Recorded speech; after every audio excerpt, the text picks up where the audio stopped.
ñu ngi leen di nuyu di leen jaajëfal yéen ñiy sur chaîne bi di Xalaat TV ñu leen di dalal ci seen jàngatu bés bi.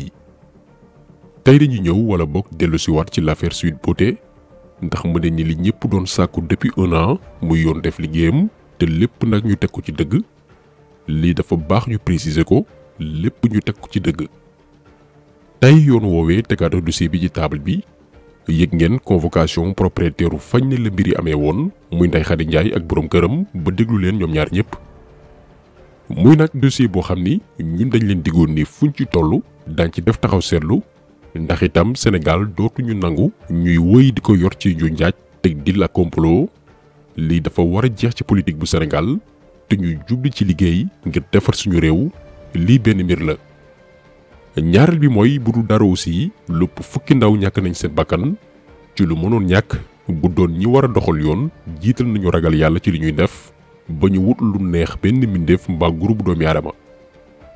kenn ci responsable yooyu ndax bari nañ muy Bassirou Gueye newoon fi procureur de la République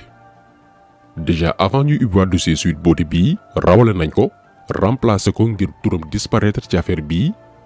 gannaaw sale boulot yi fi kàccoor yi mu defoon ci coow lii moment bi ñu doon déglu Ndeye Khady Ndiaye ne ngi ni daaw en 2021 daañu leen ko détaillé benn par benn ci vidéo bi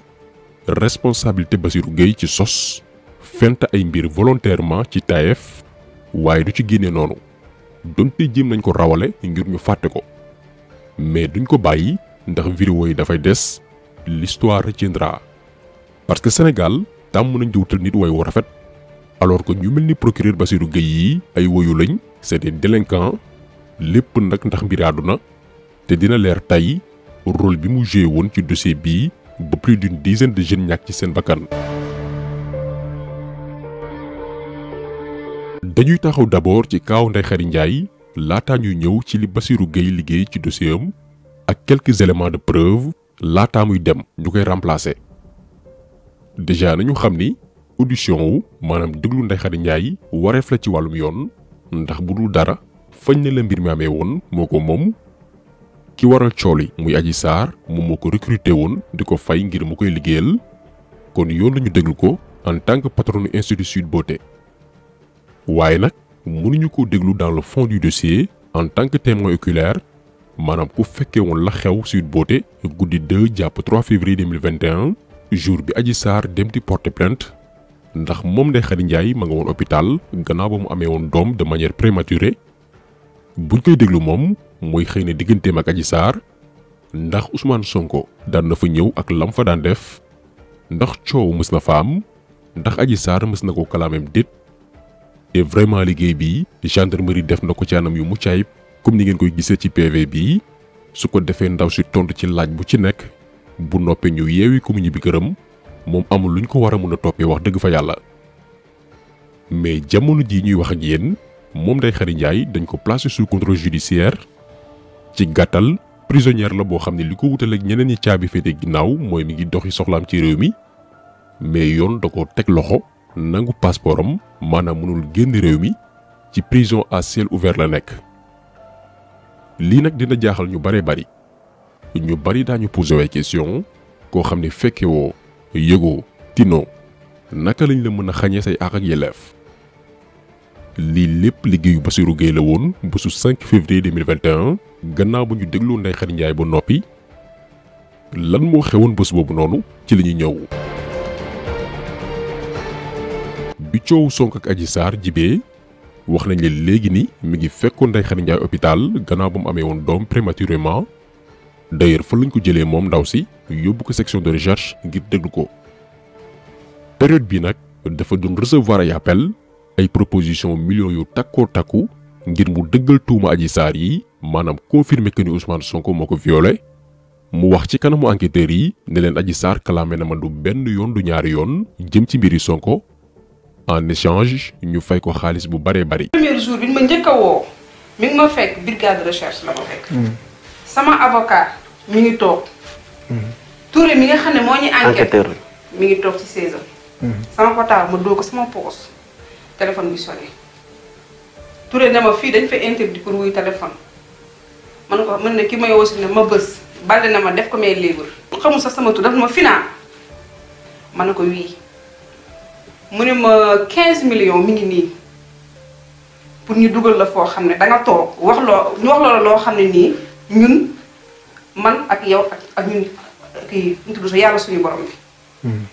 Touré kii kon sama avocat bi ne coppet téléphone bi nang ko ci sama loxo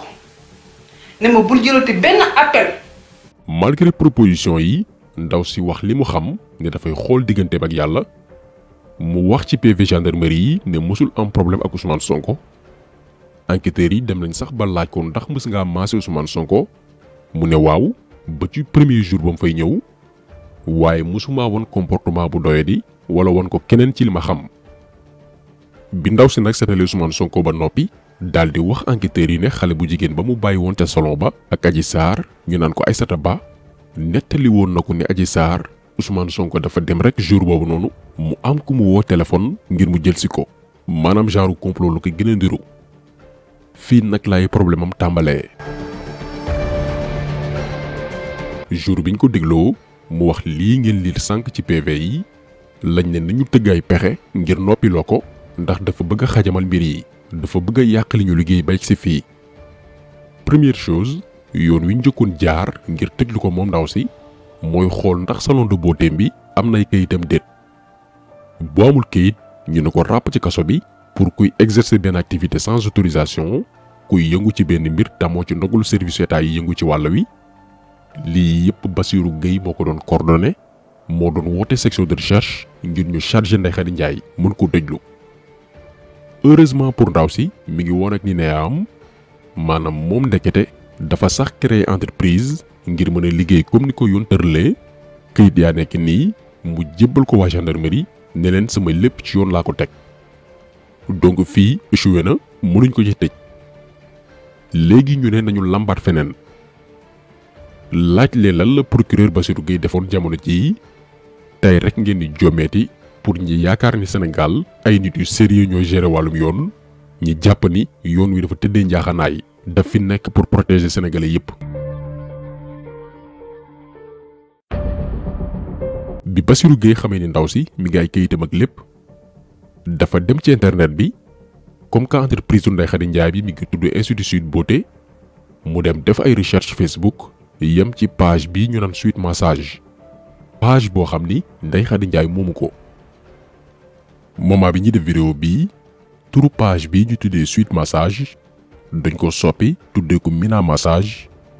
mais comme que dencoon nañ lien bi moo tax ñu mën leen gisaat facilement te ci erreur bi ñu def mooy soppiwuñu profilu page bi ak couverture bi. xool leen bu baax image yi bàyyi leen ci xel. comparé leen ko ak image yii ngeen di seen à droite te mu nekk en noir et blanc gis ngeen benn la. image yii nag la Bassirou Gueye capturé envoyé ko waa gendarmerie ne leen dugal leen ko ci dossier d'enquête yi ne leen ndaw si ngeen baal ñu ci wax ji dafay cagatuloo ay jigéen image yu bon yii lay publier ci page am. moo tax boo jëlee PV bi gendarmerie produire te ñu envoyé woon ko assemblée nationale. présenté ko député yi ngir ñu summi malaanu kiiraayu Ousmane Sonko comme ni ko député Bara Dolly di wanee fii image yi moo ci nekk. gis ngeen photo yi Bassirou Gueye mi ngi ko jëlee ci page Facebook bu ñaan Sweet Massage page bi Ndeye Khady Ndiaye moomu ko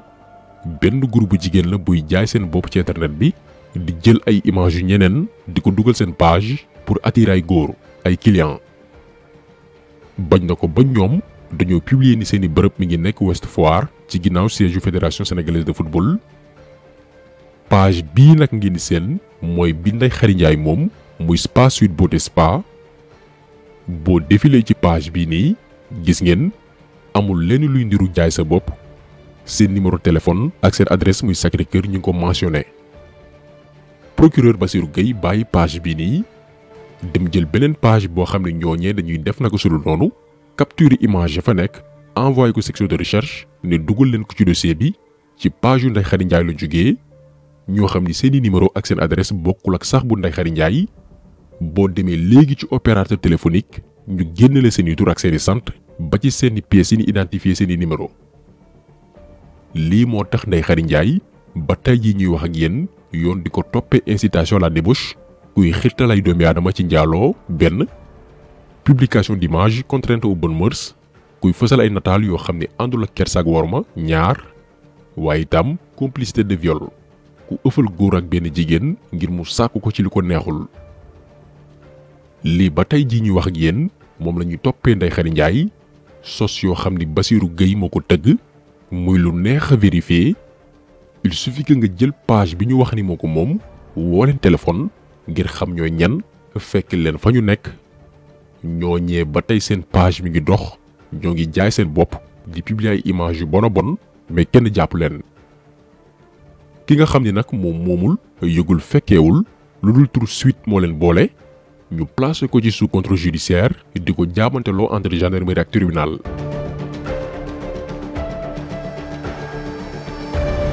te lu ngeen ci xamul moom Ndeye Khady Ndiaye procureur dafa ni woon ñu tëj ko nañ ko placé garde à vue nëbb ko jant bi ci loo xam ne ay sos yu mu créé la toute pièce moom Bassirou Gueye xamul ne xel ni waxul dëgg mais faa mu tëj lu ndaw si parce que dafa lànk ni bokkul ci complot. moment bii nag la capitaine Touré bu ngeen gisee lu tax gars yi mere ko lii moo tax capitaine Touré ba mu demee ba xam ne ndaw si dañ ko bëgg a teg injustice koo xam ne mi ngi soog a am doom joo xam ne prématuré la dafa soxla tàngooru yaramu yaayam bi ko jur rax ci dolli mu koy jox soowu weenam régulièrement ñu nar koo tëj yàq àddunaam raylu xale bi bañ na ko ba période boobu noonu ku ñu naan docteur Pape Matar Faye nekk service de pédiatrie bu hôpital Fann moo bind attestation médicale bi nii ne bu xale bi nekkul ci loxo yaayam mën naa ñàkk bakkanam. bi lii ne amee capitaine Touré constaté affaire yi ci la waxee ndaw si am nga droit am avocat ci lañ ko booleeg maître Bassirou Baldé ngir mu mun koo taxaw. ba ma ko waxee man woo naa Seydou Bassirou Gueye le procureur de la République. pour informer que le cas. alors jëlul au téléphone mu ne ma naa ko envoyé SMS mu envoyé ko SMS préciser ko conditions yi nga xamante ne aujourd'hui la vie de la petite fille est en danger si elle n'est pas avec sa maman parce que elle a besoin de sa maman. alors ba ma ko informé loolu ci diggante bi am na communication entre moom ak commandant bi moo woowaat capitaine bi passe na ko ma wax commandant bi mu ne ma rappel Bassirou Gueye nee na da lay jël ma rappelé ko mu jël ma expliqué ko li ma ko expliqué mais moom mu jàpp ni que ñoom li ñu bëgg mooy que dañ koy classé garde à vue mu sukkandiku ci loolu dañ koy placé garde à vue. ma ne ko mais garde à vue bi fan lañ ko teg. teguñu ko ci dara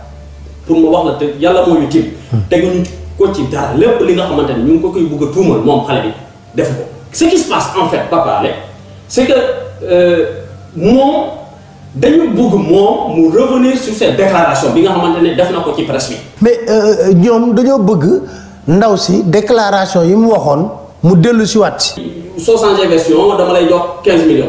comprendre nga. nga ne non attends. boo changé version je te donne 15 millions. donc lii lépp la Ndeye Khady Ndiaye dund ndax lan nee nañ ko waxal ni Ousmane Sonko moo def mu bañ ne moom du wax lu mu xamul ñu ne dañ koy noppiloo tëj ko kaso antuwul ñu ne nañ ko toroxal dem ba wax borom kër ga mu luyee woon doon fa liggéey mu daal di annuler contrat de location bi ñu dàq ko foofu noonu yàqal ko activité am léegi lii yëpp am ay nit sañ a taxaw naan dossier bi complot amu ci wax lu dul dëgg nga ne du ma wax lu ma wóorul ku dee ak sa bàmmeel ñu ne léegi doo am jàmm ci réew mi nga gis ñoo xamante ni booy leeral yu mel nii ñu ne déedéet da ngaa war a neutre te yow nga xam li nekk ci biir dossier bi maanaam Sénégal li ñuy woowee neutre mooy nga xam fi dëgg féetee ba noppi di jaay muus ak màndu naan yàlla rek a xam te mu wóor la ni en âme et conscience que lii jalgati yoon la. ani association duñu sax wax féministe waaye association benn groupe dealer ak seeni góoru mbootaay duñu tudd nag turu kenn di la defal promo ndax représenté wuñ dara ci réew mi yi xam lii Ndeye Khady Ndiaye nekk di dund dem di défendre ay nar ndax lan foofu moo ëpp xaalis nguur gi ay millions lay fay pour képp ku pare pour défendre Adji Sarr li tax ñu interpellé leen ci vidéo bii mooy wan sénégalais yi que ñenn ñi wooy seen bopp ay féministe fii ci Sénégal du ñëpp nag lu dul promouvoir ak dooleen bon ñoru leen jigéen ñi ñu war a waxal dëgg kaasal leen duñ leen faale dañ leen di tànqamdu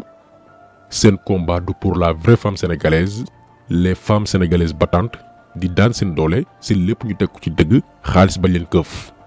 les femmes de valeur ñii taxu leen jóg ñun nag dossier bii duñ ci bàyyi lenn am na yeneen yu war ñëw nag buñ ci yeggee rek daan ci wax nañu dem ndànk-ndànk ba keroog lépp di feeñ step by step ndax dafa am yenn xeetu politique yu salte yoo xam ne nii dafay war a jeex te fii la war a jaaree ndax lu ko mooy caaxaan ak tappale sos ak fent ay mbir yu amul ba raylu ci ay doomi aadama dafay wëy di am tànk Sénégal kon tax seelu bi tey loolu la woon ñu ngi leen di gërëm di leen jaajëfal di leen di daje incha allah beneen yoon ci beneen jàngat jaa ngeen jëf